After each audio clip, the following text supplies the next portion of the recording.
अस्सलाम वालेकुम, मैं हूँ अलीना फ़ारूक शेख। 27वीं आइनी तरमीम नाफिजुल अमल हो गई, यानी अब आइनी अदालतों का क़याम हो गया है। जजेस ने आज हल्फ भी उठा लिया है, लेकिन in a dramatic turn of events कल 2 सीनियर जजेस ने सुप्रीम कोर्ट के इस्तीफ़ा दे दिया इसी आइनी तरमीम की वजह से। जस्टिस मंसूर अली शाह, जस्टिस अतहर मिनल्ला, इन्होंने कल इस्तीफ़ा दिया और जस्टिस मंसूर अली शाह ने तो 6 सफ़हात पर मुश्तमिल बड़ा तफसीली इस्तीफ़ा लिखा है, जो अंग्रेज़ी उर्दू दोनों में है। और वो ये कहते हैं कि वो इस्तीफ़ा इसलिए दे रहे हैं क्योंकि समझते हैं कि 27वीं आइनी तरमीम आइन के ऊपर एक संगीन हमला है। तफसीलन उन्होंने वजूहात भी बयान की, अपना मौक़िफ़ भी बयान किया। ये दोनों जजेस, इनका सुप्रीम कोर्ट से जाना एक बहुत बड़ा खला छोड़ जाता है। जस्टिस मंसूर अली शाह अपने सर्विस लॉ के केसेस, अपने सर्विस लॉ के फ़ैसलों के लिए जाने जाते हैं, ह्यूमन राइट्स के लिए, वुमेन राइट्स के लिए जाने जाते हैं। अतहर मिनल्ला साहब की इंसानी हुकूक के लिए, ख़ासकर इस्लामाबाद हाई कोर्ट में जो उनके फ़ैसले हैं, बड़े मशहूर। दोनों जज साहिबान की खालिस्तन कानूनी जुरिस्प्रूडेंस इंतहाई रिमार्केबल। लेकिन मसला यहाँ पर नहीं है। मसला यहाँ पर है कि हुकूमत इल्ज़ाम लगा रही है कि दोनों जजेस जो कि मुस्ताफ़ी हुए हैं, उनके पॉलिटिकल एजेंडास थे, पॉलिटिकली मोटिवेटेड थे। और यहाँ तक आगे बढ़कर इल्ज़ाम लगा दिया गया कि ये जो इस्तीफ़े आए हैं इसमें भी उसकी झलक नज़र आती है। राना सनाउल्लाह साहब को लीजिए, कल शाहज़ेब खानज़ादा साहब के शो में मोहम्मद जुनेद से बात करते हुए क्या कहा एग्जैक्टली राना सनाउल्लाह साहब ने, सुनिए ज़रा। जजेस साहबान जो हैं, ये इनका सियासी और ज़ाती एजेंडा है। इनका किसी भी जज का इस्तेहकाक नहीं है कि वो सियासी मामलात पे या पार्लियामेंट की कारकर्दगी के ऊपर जो है वो तनकीद करे। हमारे जजेस जो है उनके फैसले बोलते नहीं हैं और वो खुद बोले चले जाते हैं। इस्तीफ़े की जो तहरीर है उसका एक एक लफ्ज़ जो है वो पॉलिटिकली मोटिवेटेड है, कोई सियासी तकरीर है। सुप्रीम कोर्ट टुकड़े टुकड़े हो गया, कोई दलील, कोई एविडेंस, जाती और पॉलिटिकल एजेंडा था, उसके ऊपर ये कार फरमा थे, उसी से मुतल्लक जो है ये फैसले भी करते रहे। उसके पूरा ना होने पे उन्होंने ये एहतजाज किया है। वो हुकूमत के ख़िलाफ़ थे, PTI के साथ थे। राना सनाउल्लाह साहब ये समझते हैं कि जो दोनों जजेस हैं ये हुकूमत के ख़िलाफ़ थे, PTI के हक़ में थे, और ये जो इस्तीफ़े हैं ये सियासी तौर पर मोटिवेटेड है। उनकी सियासी मोटिवेशन की झलक अब फ़ैसलों में भी नज़र आनी शुरू हो गई थी। इससे बढ़कर ख्वाजा आसिफ साहब ने आज सुबह असम्बली के फ्लोर के ऊपर ख़िताब करते हुए ये सवाल उठाया कि इन दोनों जजेस ने तब क्यों नहीं इस्तीफ़ा दिया जब जो सिविलियंस हैं, वज़राए आज़म हैं, उनको घर भेजा जा रहा था। उन्होंने कहा कि ऐसा क्यों नहीं हुआ जब 2018 के बाद जुडिशल एक्टिविज़म नज़र आता था, गलत फ़ैसले हो रहे थे, तब इन जजेस के ज़मीर क्यों नहीं जागे। सुनिए ख्वाजा साहब की गुफ्तगू भी। इस पार्लियामेंट की पास करदा एक तरमीम जो है आइन में, उसके खिलाफ जो है उनकी गैरत जाग गई। लेकिन जब ये कैंगरू कोर्ट्स बना के मियां नवाज शरीफ को विक्टिमाइज किया जा रहा था, उस वक्त किसी की गैरत ना जागी। आज जो है इनका ज़मीर इसलिए जाग गया है कि इनकी जो इजारादारी है सुप्रीम कोर्ट पे, उस पर कदगन लगाई गई। इस ऐवान की पावर जो आइन ने इसको दी हुई है ये सुप्रीम है, इसकी कोई इंक्रोचमेंट जो है बर्दाश्त नहीं की जाएगी। इन सब का माजी जानता हूँ। इस ऐवान में आप भी उस ऐवान में बैठे हुए थे जब आधी रात को 52 कवानीन जो है पास किए गए, 52 कवानीन, और इस असेंबली को डिसॉल्व किया गया। उस वक्त इनकी गैरत और अहमियत कहाँ थी? ये लोग जो है इनको सिलेक्टिव एमनेसिया है। इसी के ऊपर बात करते हैं। हुकूमती वज़रा का जो मौक़िफ़ है इस सारे मामले से मुतल्लिक़, क्या वो दुरुस्त है? इसी सवाल से लीड करते हैं। हमें जॉइन कर रहे हैं तमाम तर डिस्कशन के लिए मज़हर अब्बास साहब मेरे स्टूडियोज़ में हैं, महमूद सरफराज साहब, इरशाद भट्टी साहब, और माहिर कानून बैरिस्टर हारिस अज़मत साहब भी हमें जॉइन कर रहे हैं। खुसूसी तौर पर thank you so much Haris हमें जॉइन करने के लिए। बट शुरू हम महमल से करते हैं। महमल, आपका मैं सबसे पहले राय जानना चाहूँगी। ख्वाजा साहब की तकरीर आपने सुनी, राना सनाउल्लाह साहब मुख्तलिफ शोज़ में आए, उनका मौक़िफ़ आपने सुना। क्या दुरुस्त बात कर रहे हैं? क्या दुरुस्त सवाल उठा रहे हैं कि ना इख्तियार था इन जजेस का, और जो लाइन वो ले रहे हैं उसमें सियासी रविश ज़्यादा नज़र आती है?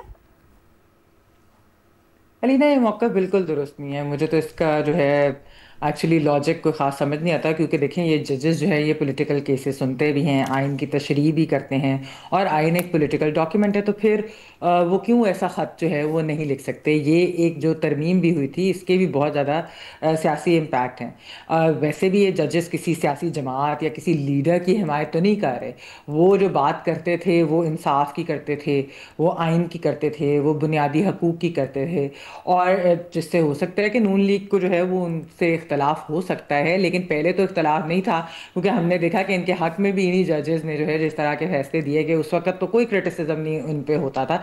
वैसे भी देखिए अलीना, इनकी जजेस की बात भी दुरुस्त है ना कि अगर अब उनके दिए गए जो फैसले हैं उनकी कोई हैसियत ही फाइनल नहीं रहेगी, यानी कि सुप्रीम कोर्ट की हैसियत एक अगर लोअर कोर्ट की जगह की तरह हो जाए, क्योंकि फेडरल कॉन्स्टिट्यूशनल कोर्ट आ गई है, तो फिर इन जजेस के पास क्या रह गया। वैसे भी अलीना आप देखें, आप इन दो जजेस की अगर आप जजमेंट्स उठा के देखें, ख़ासतौर पर मैं कहूँगी कि मंसूर अली शाह साहब की, तो उन्होंने इतनी अच्छी जजमेंट्स दी हैं, वो ख़वातीन के हकूक़ के बारे में हो, वो एनवायरनमेंट के लिए हो, वो माइनॉरिटीज़ के लिए हो, वो ह्यूमन राइट्स के लिए हो, वो सिविल लिबर्टीज़ के लिए हो। इसलिए मैं ये कहूँगी, ये बात मैं इन तमाम वुज़रा से भी और तमाम सियासी जमातों के लोगों से ये बात कहूँगी कि अगर आपको उन जजेस की कुछ जजमेंट से भी इख्तलाफ हो, अगर आपको उनकी राय से भी इख्तलाफ हो, लेकिन अगर वो आइन की बात करते हैं, अगर वो इंसाफ की बात करते हैं, अगर वो लिबरल प्रोग्रेसिव हैं और सिविल लिबर्टीज़ की बात करते हैं, उसके लिए आवाज़ उठाते हैं, तो ऐसे लोगों का इदारों में होना बहुत ज़रूरी है। अगर ये ऐसे इंडिपेंडेंट जजेस ना हों, अगर ये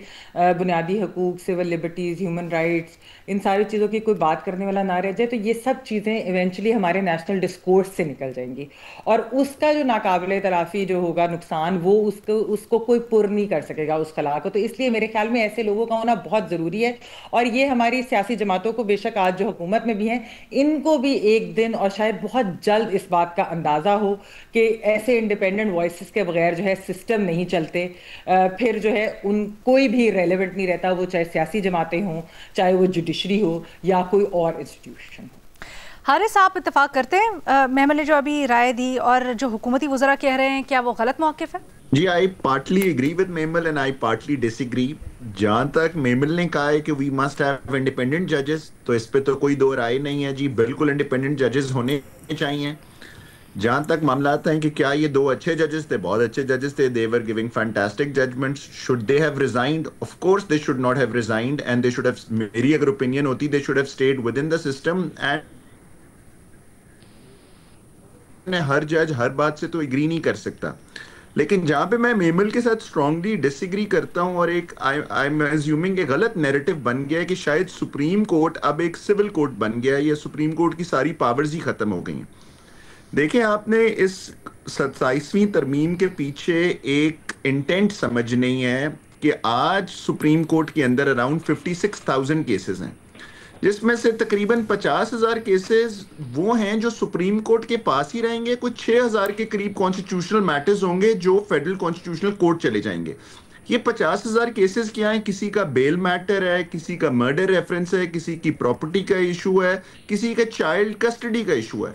जब ये बड़े कॉन्स्टिट्यूशनल मैटर्स शुरू हो जाते हैं तो ये जो आम आदमी जो इन मुकदमों में कई सालों से फंसा हुआ है, सुप्रीम कोर्ट के अंदर आपको इवेंचुअली क्लोजर मिलता है, उनको वो क्लोजर नहीं मिल रहा, या उनके हक में हो या उनके खिलाफ हो, क्योंकि एक बड़ा कॉन्स्टिट्यूशनल मैटर शुरू हो जाता है। तो इसके पीछे जो ये रिसर्च है, और ये खाली Pakistan is not the only country in the world जिसके अंदर ये हुआ है, तो आप इसको ये नहीं कह सकते कि अब सुप्रीम कोर्ट का फैसला सिर्फ एक सिविल कोर्ट के लेवल का है। सिर्फ कॉन्स्टिट्यूशनल मैटर्स जो हैं वो फेडरल कॉन्स्टिट्यूशनल कोर्ट जाएंगे, बाकी 99 या 95% ऑफ द डिस्प्यूट्स जो सुप्रीम कोर्ट में पहुंचते हैं वो आज भी सुप्रीम कोर्ट के अंदर ही होंगे। और जो एक आम आदमी को जो डिस्प्यूट इफेक्ट करता है, आपने कई दफा सुना होगा, आपने पढ़ा होगा कि एक बंदे का बरी होता है सुप्रीम कोर्ट से तो पता लगता है कि जी उसको फांसी हुए 5 साल हो चुके हैं। सो इस वजह से there are so many murder appeals pending जो जिनकी बारी नहीं आ रही, क्योंकि बड़े और मुकदमात में 5, 7, 10 मेंबर लार्जर बेंचेस में केसेस फंस जाते हैं जो डेज ऑन एंड चलते हैं। ये जो लीगल सिस्टम है ये आम आदमी के लिए तो it has failed to deliver in the 75 years.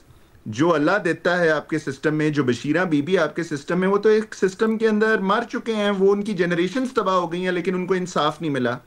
अगर हुकूमत ने after a lot of research and a lot of debate एक नया सिस्टम मुतारिफ किया जा रहा है, तो at least we must give that system a chance, उस पे तनकीद किए बगैर। हो सकता है कि और ये सिस्टम, मैं कह रहा हूँ, ये जो रिफॉर्म हमने इनिशिएट किया, this should have come a lot earlier, और उसके बाद ये जो रिफॉर्म है ये ट्रिकल डाउन करना चाहिए हाई कोर्ट्स में, और हाई कोर्ट्स के बाद सिविल और सेशन कोर्ट्स के अंदर, ताकि सिस्टम इंप्रूव हो, सिस्टम बेहतर हो, आम आदमी को भी इंसाफ मिले। तो ये कहना और बार बार कहना, और ये मैं और जगह भी देख रहे थे नैरेटिव बिल्ड हो रहा है कि जी अब सुप्रीम कोर्ट की तो कोई वैल्यू नहीं रहेगी। सुप्रीम कोर्ट की वैल्यू इज देयर। जो सुप्रीम कोर्ट का प्रेसिडेंट है, आर्टिकल 189 ऑफ द कॉन्स्टिट्यूशन है, वो कहता है तमाम अदालतों में पाकिस्तान के इट इज बाइंडिंग। जो फैसला सुप्रीम कोर्ट करेगा, जो लॉ सुप्रीम कोर्ट सेटल करेगा, तो supreme court is still a very very powerful institute. हाँ, मेमल की बात जहां तक है, क्या supreme court should be manned with independent जजेस? Of course. Whether these two जजेस शुड हैव रिजाइन्ड? Of course. अगर आप मेरे से जाती तौर पे पूछते हैं, I have appeared before both these honourable जजेस मेनी अ टाइम्स, तो मैं समझता हूं कि दे शुड हैव बीन देयर। और जब वो डिसेंट भी करते थे, डिसेंट तो एक हुस्न है हमारी एपेलेट कोर्ट का, कि जहां पे ऑल जजेस should not agree. I remember Asma Jahangir साहिबा के साथ मैं एक केस कर रहा था back in the day, just a couple of years before her death. तो उन्होंने मुझे कहा, हारिस ये 17 के 17 जजेस एक तरह का फैसला करते हैं, इतना तो बहनों में सलूक नहीं होता जितना इन सुप्रीम कोर्ट के जजेस में सलूक है। सो आज अगर सुप्रीम कोर्ट के जजेस आपस में डिसेंट करते हैं, दिस इज क्वाइट नाइस। बल्कि डिसेंटिंग जजमेंट्स ही तो कल को फ्यूचर में की जूरिस्प्रूडेंस ले डाउन करती हैं। So it is unfortunate that these two honorable judges who have given a lot to the system and could have given a lot to the system, they should have stayed on. And this बात में मैं mammal से agree करता हूँ, we are at a loss कि 2 judges चले गए हैं, but we still have some great judges on the bench and we should be optimistic about the future of our courts. अच्छा, लेकिन हारिस यहाँ पर सवाल ये है, एक तो जजेस जो बात करके गए हैं उसमें कितना वजन है, उससे मुतालिक आपने 1-2 चीज़ें बताई, बट और भी बहुत सारी उन्होंने एलिगेशंस लगाई हैं। दूसरा, हुकूमत जो इनके ऊपर एलिगेशंस लगा रही है, और वो कह रही है कि 2 जजेस, खास तौर पे शाह साहब का नाम लिया जा रहा है, बड़े पॉलिटिकली मोटिवेटेड हैं, और ये 2 जजेस हुकूमत से मुतल्लिक एक ख़ास तरह का नैरेटिव रखते थे और चाहते थे कि ये हुकूमत ना चले, सिस्टम ना चले। क्या समझते हैं कि इसमें हुकूमत का मौक़िफ़ सही है? लेकिन जी, इसमें आई डोंट थिंक सो कि गवर्नमेंट का मौक़िफ़ है। कुछ इंडिविजुअल वुज़रा ने अपनी राय दी हैं, which they are entitled to have their own opinion. जिस तरह 2 ऑनरेबल जजेस के दोनों के इस्तीफा मैंने पढ़े हैं, बहुत हार्ड हिटिंग हैं, they are also entitled to have their opinion. अच्छा जी, सर, अगर वजीर आजम के मुशीर वजीर दिफा ये कह रहे हैं, तो सर हुकूमती मौक़िफ़ ही उसको समझेंगे ना, और क्या समझेंगे जी। लेकिन इट इज एन ओपिनियन, आप उनकी राय है, एंड अब उनकी राय का भी हम एहतराम करता हूं मैं। लेकिन जो जजेस ने अपने इस्तीफे में बात की है, बहुत सी चीजें की हैं, उनसे भी मैं कई चीजों से डिसएग्री करता हूं। फॉर एग्जांपल, जो सबसे एक बेस लाइन थी इस्तीफे के पीछे, वो ये थी कि द इंडिपेंडेंस ऑफ जुडिशरी जो है वो अब खत्म हो गई है। क्यों? I don't understand why. Because जो पावर्स सुप्रीम कोर्ट के पास थी आर्टिकल 184 के अंदर, वो पावर्स क्या थी कि कोई भी पब्लिक इंटरेस्ट का मामला आएगा, वो सीधा सुप्रीम कोर्ट देखेगा। 2 सूबों में कोई डिस्प्यूट हो जाएगा, सुप्रीम कोर्ट देखेगा। वफाक और सूबे में डिस्प्यूट हो जाएगा, वही पावर्स अब फेडरल कॉन्स्टिट्यूशनल कोर्ट के पास चली गई हैं। जो प्रोसेस सुप्रीम कोर्ट के जजेस की अपॉइंटमेंट का था, ऑलमोस्ट वही प्रोसेस फेडरल कॉन्स्टिट्यूशनल कोर्ट के जजेस की अपॉइंटमेंट का, barring the first time appointment. तो कोई ऐसे लोग नहीं आए जो पहले सुप्रीम कोर्ट में नहीं थे, या तो वही लोग जो सुप्रीम कोर्ट में फैसले कर रहे थे। एक बिल्डिंग बदली है, एक ज्यूरिसडिक्शन बदली है, लोग वही हैं, इंडिपेंडेंस वही है। अगर एक जज सुप्रीम कोर्ट में होते हुए इंडिपेंडेंटली फैसले कर रहा था, तो आई एम श्योर जब वो कॉन्स्टिट्यूशनल कोर्ट में गए हैं तो उनकी इंडिपेंडेंस नहीं खत्म हो जाएगी। जो प्रोसेस था एक सुप्रीम जुडिशियल, एक हमारी जुडिशियल काउंसिल का फॉर अपॉइंटमेंट ऑफ जजेस, जो आपको पता होगा अलीना, 26वीं तरमीम से पहले it's a process which was shrouded in mystery. किसी को नहीं पता होता था, एक खास तबके के लोग सिर्फ जज बन सकते थे। अब सिविल सर्विस से सिविल के भी नुमाइंदे आए हैं, गवर्नमेंट के भी नुमाइंदे आए हैं, और मेजॉरिटी जजेस की है जो अपॉइंटमेंट करते हैं, सिविल सोसाइटी के भी नुमाइंदे हैं। तो अब एक process has become transparent, which is a good thing। वही प्रोसेस को और इंप्रूव किया 27वीं तरमीम में, Is this the best possible model? Of course not. Can there be improvement? Yes. But at least हमें इसको मौका देना चाहिए. 56,000 मुकदमे सुप्रीम कोर्ट में पेंडिंग हैं. This is very interesting, Haris. तो इधर वो मुकदमा. This is very interesting. गो कि मेरे पास इससे मुतालिक काउंटर सवाल है, लेकिन मैं चाहती हूँ पहले जरा हमारे तज्जियाकार इसके ऊपर अपना जो भी एनालिसिस है वो दे दें और उसके बाद फिर हम डिबेट में जाते हैं. भट्टी साहब, आप क्या कहेंगे? क्या आप समझते हैं हारिस साहब जो बात कर रहे हैं उसमें वजन है? बिल्कुल भी वजन नहीं है मैडम शेख. 26वीं और 27वीं आईनी तरमीम अवाम के लिए लाई गई है. मैं कुर्बान जाऊं, मैं वारी जाऊं, मैं सदके जाऊं. 26वीं आईनी तरमीम और 27वीं आईनी तरमीम अवाम की बेहतरी के लिए लाई गई है. कमाल है भाई, कमाल है. और सुप्रीम कोर्ट स्टिल बड़ी पावर्ड है, बड़ी ताकतवर है. इन जजों को ना पता चला, पता नहीं मंसूर अली शाह साहब जैसे काबिल जज को ना पता चला, अतर मिनल्ला साहब जैसे काबिल जज जो सुप्रीम कोर्ट के अंदर बैठे थे उनको ना पता चला, हमें पता चल गया. और ये जो 56,000 केस हैं इनके लिए हुकूमत के दिल में दर्द जागा. और ये जो नीचे 19, 20, 21 लाख केस पड़े हुए हैं जहाँ 90% हमारी आवाम रुलती है, जहाँ और दादे का मुकदमा पोता भुगतता है, वहाँ क्यों नहीं? वहाँ क्यों कोई 26वीं आईनी तरमीम नहीं आई? वहाँ क्यों नहीं कोई 27वीं आईनी तरमीम आई? हजूर, एक बिल्डिंग नहीं बदली, एक निज़ाम बदला है. और निज़ाम ऐसा बदला है कि अब आगे चलकर लग पता जाएगा. जस्टिस अमीनुद्दीन आईनी बेंच के सरबराह भी हैं मैडम शेख, और जस्टिस अमीनुद्दीन आईनी अदालत के सरबराह भी हैं.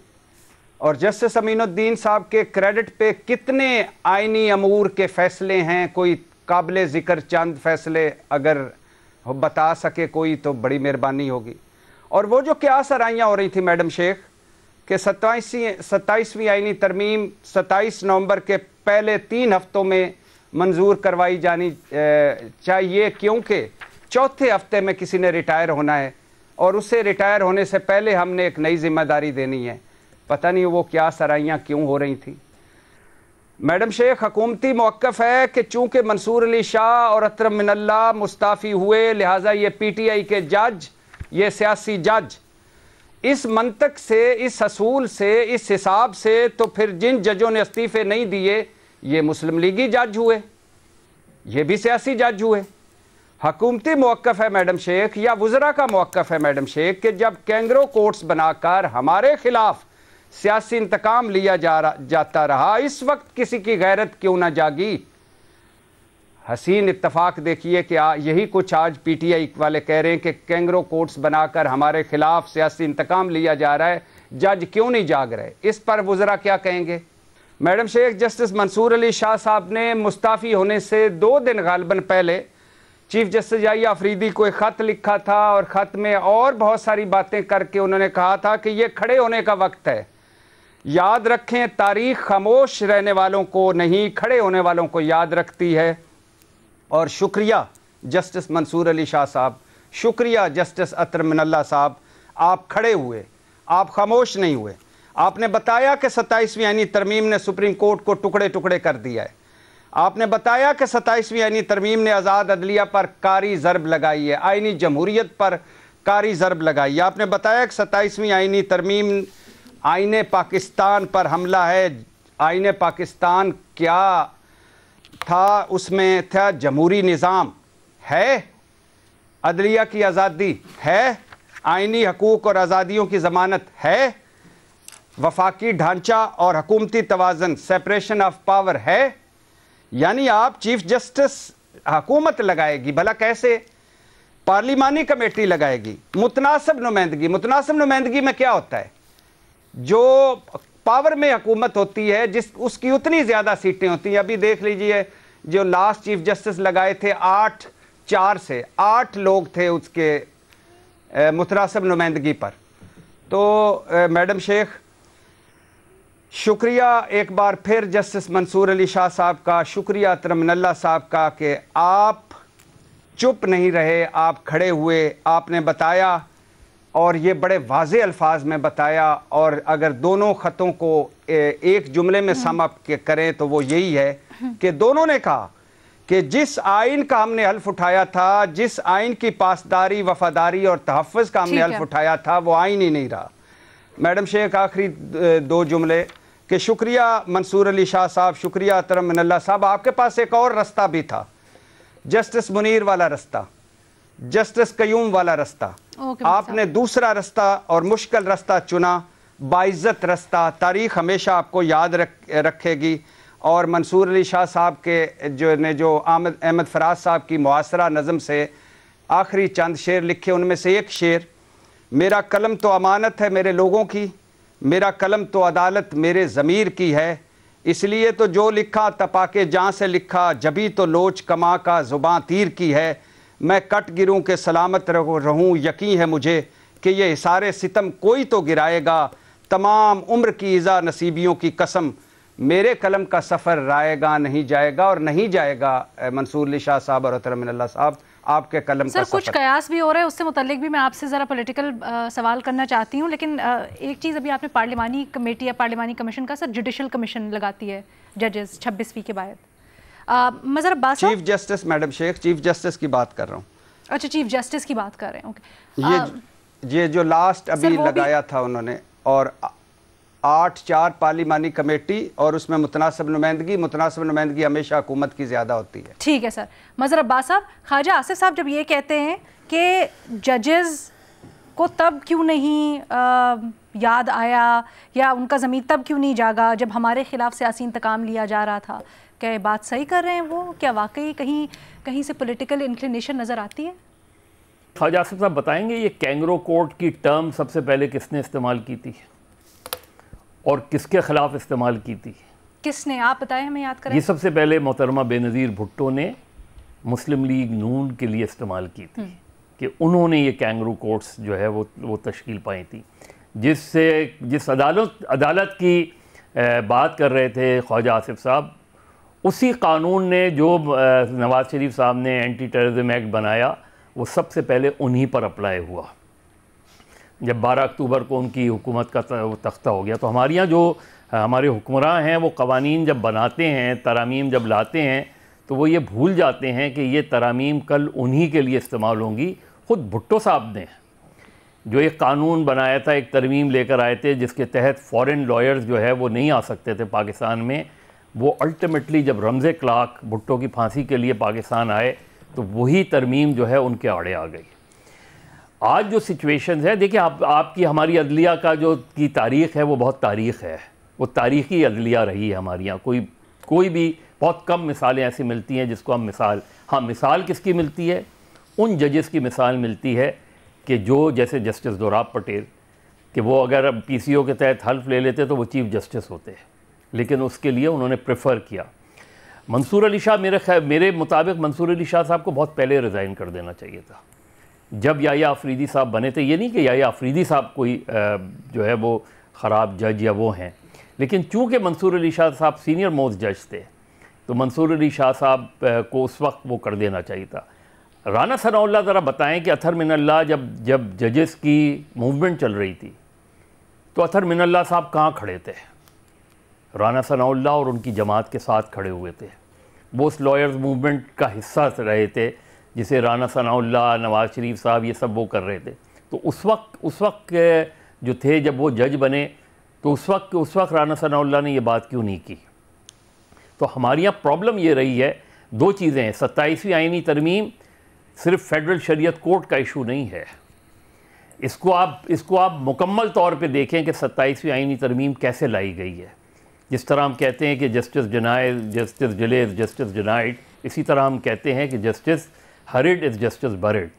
और ये आईनी तरमीम जो है ये इसी अंदाज में लाई गई। अगर ये मसला ये था कि जी 56,000 कोर्ट, तो पूरे अगर जब आप जो तरमीम ला रहे होते हैं उसमें आप देखते हैं कि लोअर कोर्ट में कितना रिलीफ मिलने जा रहा है। लाखों कोर्ट हैं, लाखों मुकदमात हैं लोअर कोर्ट में, क्या उसके लिए कोई तरमीम लाई गई कि उधर अदालतों के फ़ैसले बहुत जल्दी होंगे? नहीं, क्योंकि एक ख़ास मकसद था। ये सिलसिला कब से शुरू हुआ जो जिसकी वजह से 27वीं तरमीम लाई गई है उसमें, ये जब उन 6 जजेस ने इस्लामाबाद हाई कोर्ट क्या सुप्रीम कोर्ट ने कोई नोटिस लिया उन 6 जजेस के लेटर का? वो क्या कह रहे थे? वो कोई पॉलिटिक्स की तो बात नहीं कर रहे थे, वो तो कह रहे थे हमारी सर्विलेंस हो रही है। मिसालें दी उन्होंने, सबूत दिए, कोई एक इंक्वायरी हुई उसके ऊपर उसमें। तो आपने जजेस को फ्रस्ट्रेट कर दिया, एक ऐसी सिचुएशन में लाके खड़ा कर दिया कि उनके पास चॉइस नहीं रही सिवाय इसके। हाँ ठीक है, बेंच पे बैठे रहते, उनको जिस तरह बाबर सत्तार और दीगर जजेस को अब सिर्फ जो है वो महदूद मुकदमात दिए जाते हैं जिसका ताल्लुक किसी भी तरीके से अदालती उस आइनी मामलात से नहीं होता, तो वो अगर चाहें तो वो कंटिन्यू कर सकते हैं, वो कर सकते हैं। इंटेंशन जो है वो काउंट करती है। इंटेंशन ये नहीं है कि बर्डन ख़त्म किया जाए, इंटेंशन ये है कि कुछ ऐसे फैसले जो रुकावट बनते हैं उनको एक ऐसी आइनी अदालत और ऐसी आइनी अदालत में ऐसे लोगों को लाके किया जाए कि वो अपने मकसद, जो भी हुकूमत वक्त का जो हुक्मरान है वो उसके लिए अपनी मंशा के मुताबिक। ये इंटेंशन हमारी प्रॉब्लम यही है। एग्जीक्यूटिव और जुडिशरी 73 के कॉन्स्टिट्यूशन में था कि 20 इयर्स के बाद खत्म सेपरेट हो जाएगी।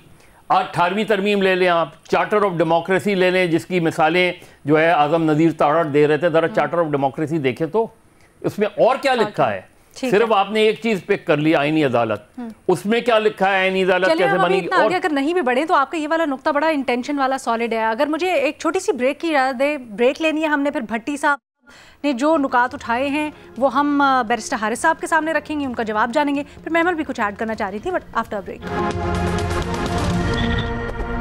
हम ना सिर्फ बात कर रहे हैं 27वीं आईनी तरमीम के ऊपर, जो हमारे एक पैनलिस्ट समझते हैं कि बड़ा अहसन इकदाम है, सोच समझ और डिबेट के बाद किया गया है पार्लियामेंट की तरफ से। बाकी तीनों पैनलिस्ट इससे इत्तेफाक नहीं करते, बल्कि हम बात कर रहे हैं वो 2 इस्तीफ़े जो कल सुप्रीम कोर्ट ऑफ पाकिस्तान से आए हैं। और इल्ज़ाम लग रहा है कि जो इसमें सारी बातें हुई हैं ये पॉलिटिकल मोटिवेशन का नतीजा है। हारिस साहब, सर कहिएगा, ब्रेक पे जाने से पहले भट्टी साहब ने कुछ सवालात रखे, मज़हर साहब ने उसको अपने अंदाज में बयान किया और ये कहा कि जिसको आप कह रहे हैं कि बड़ा अच्छा इकदाम है उसकी इंटेंशन ही फ्लॉड है। इंटेंट ये नहीं था कि केस लोड कम करना है, बल्कि हुकूमत पॉलिटिकली मोटिवेटेड है। देखें, एक चीज़ तो बड़ी क्लियर है कि आइन का और कानून पढ़ने के एक असूल है कि कोई भी शिक और कोई भी बात इन आइसोलेशन नहीं पढ़ी जा सकती। बार बार ये बात आई है कि कुछ जजेस ये कह रही हैं कि ये तो वो कॉन्स्टिट्यूशन ही नहीं है जिसका हमने हल्फ लिया था। 2 बातें हैं इसके अंदर मैडम। आर्टिकल 230 कॉन्स्टिट्यूशन भी चाहिए जो इनिशियल 1973 कॉन्स्टिट्यूशन का है, जो ये कहता है हुकूमत जब चाहे, जो शिक चाहे, जिस तरह चाहे तरमीम कर सकती है, जिस तरह का भी चेंज करना चाहे वो कर सकती है। सिर्फ एक उस पे कंडीशन है, there has to be a 2/3 majority of both houses.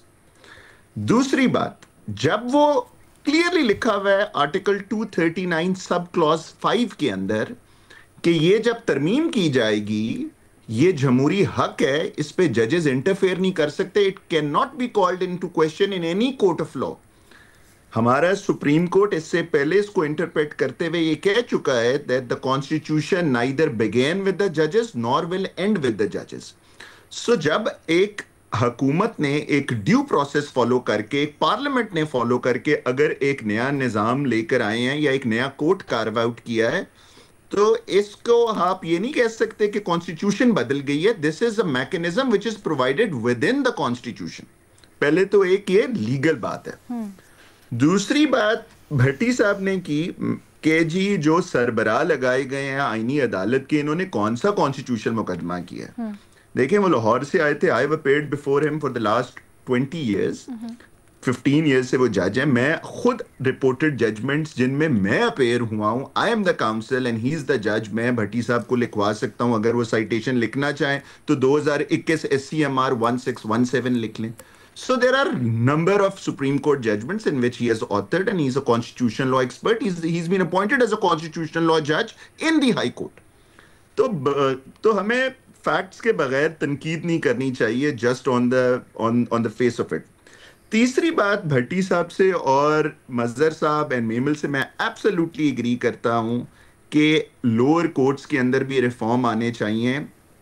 Out of those 56,000 cases जो एंड में फंसे हुए हैं, बाकी 20 लाख मुकदमा लोअर कोर्ट्स में भी फंसा हुआ है।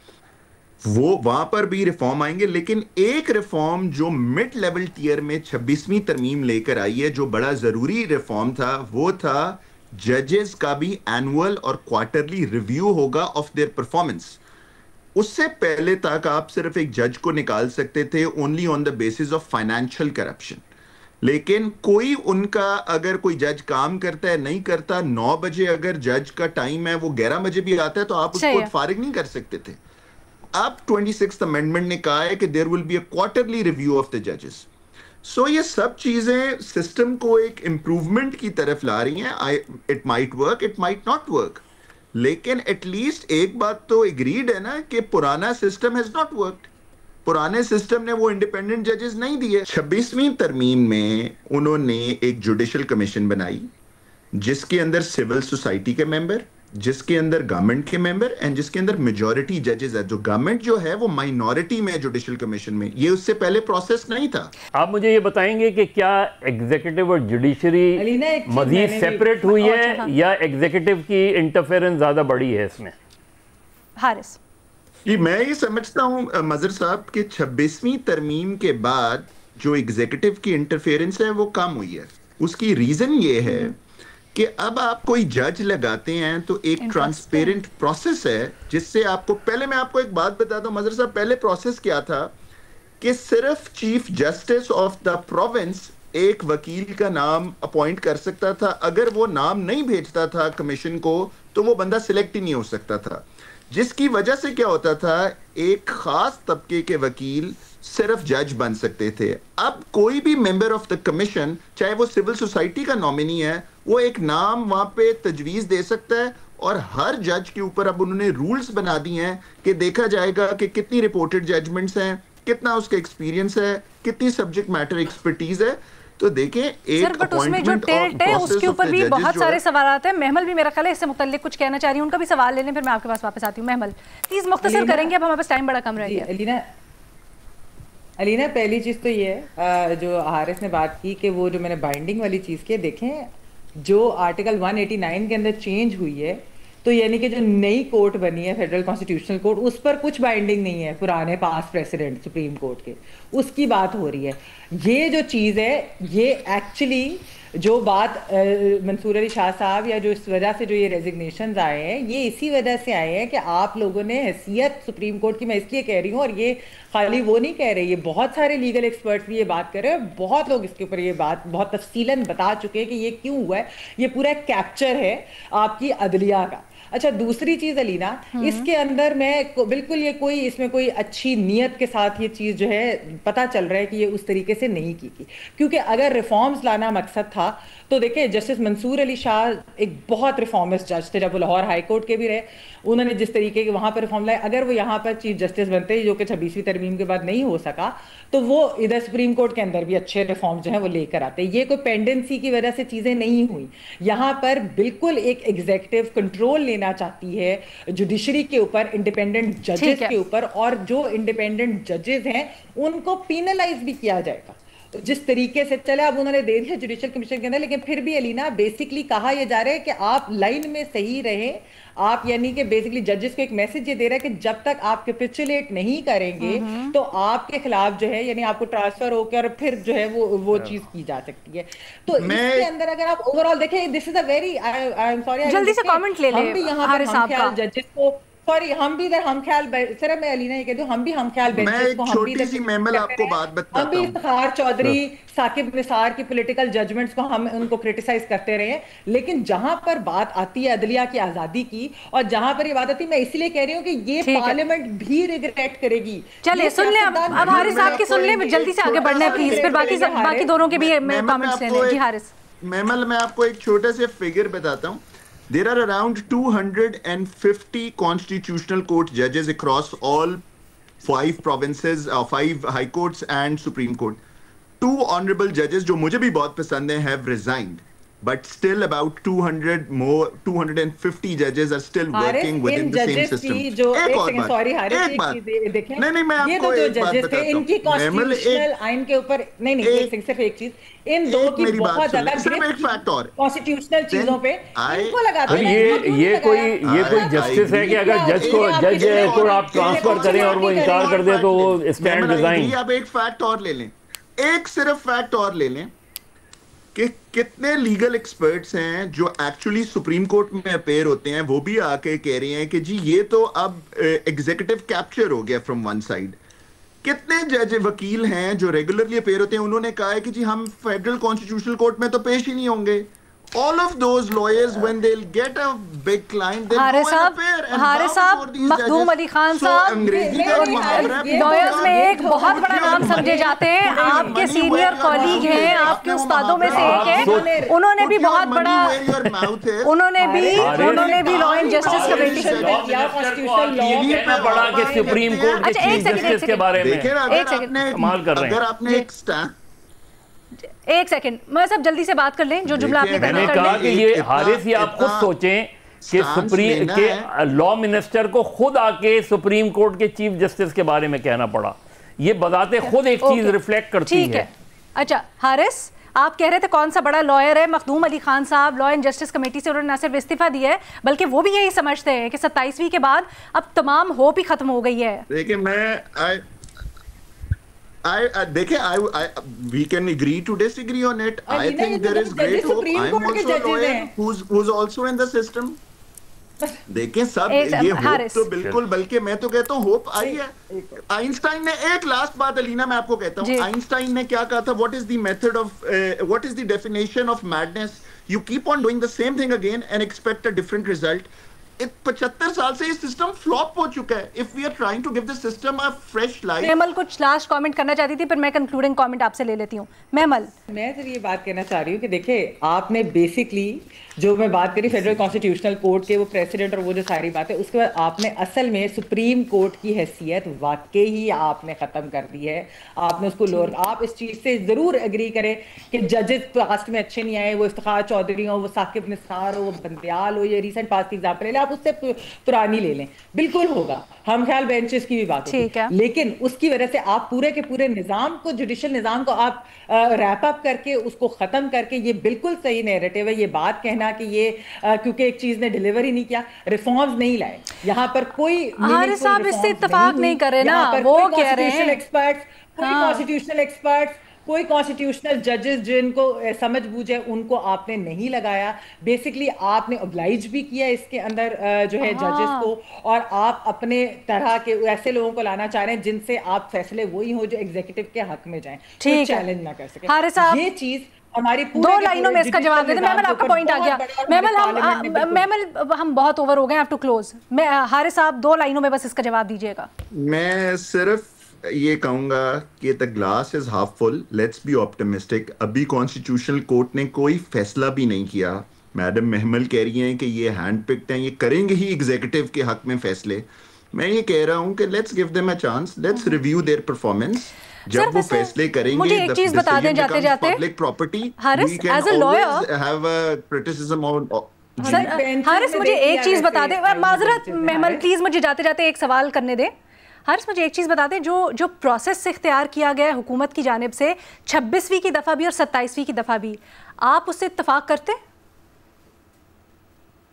प्रोसेस ऑफ अपॉइंटमेंट ऑफ जजेस? नहीं sir, process of bringing the amendment, किसी से कोई मशवरा नहीं हुआ, एकदम से हम सोकर उठते हैं, पता चलता है कि एक तरमीम आ रही है, उस तरमीम के कंटेंट्स क्या हैं उससे मुतालिक इतना इबहाम होता है, और इवन पास करवाने के बाद भी क्या होता है ज़्यादातर किसी को पता नहीं होता। लॉ मिनिस्टर ऑन रिकॉर्ड है, कहते हैं क्या है मुझे भी अभी बाद में पता चलेगा। 27वीं की दफ़ा ये कहते रहे कि डिलिब्रेशंस होंगी, ऐसा कुछ नज़र नहीं आया। क्या आप इस सारे से इत्तफाक करते? मैडम मैं तो फैक्ट्स की बात करूंगा। Before the 27th amendment was tabled, Bilawal Bhutto साहब ने बहुत देर पहले ट्वीट कर दिया था कि गवर्नमेंट हमारे साथ इन कंसल्टेशन, इन कोऑर्डिनेशन, और हम डिस्कशन कर रहे हैं। So 2 large political parties were on board and there were many meaningful discussions before the draft was finalized.